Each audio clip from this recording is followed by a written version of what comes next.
Here's how to transcribe any WhatsApp audio message to text, without recording it, without re-uploading, without an app. WhatsApp voice messages are the part of your chat you can't search. The quote a client sent. The booking detail. The thing you actually need, locked inside a 30-second audio clip. First, open the WhatsApp chat with the voice messages. Tap the three dots on Android or the contact name on iPhone. Pick Export Chat and make sure you choose with media. That's the option that includes your audio files. WhatsApp gives you a zip. Drop that zip on chat to pdf.app and pick the tier that includes voice transcription. Behind the scenes, each audio message is sent to a speech-to-text engine.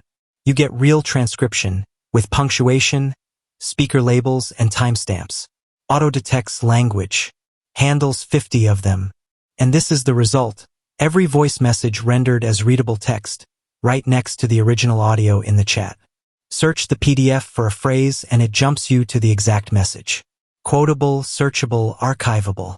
Your audio file lives on the server for 7 days. Then auto-deletes. Nothing's kept. Nothing's used to train anything. That's how to transcribe WhatsApp audio. Links in the description. Code VOICE25 for 25% off any tier.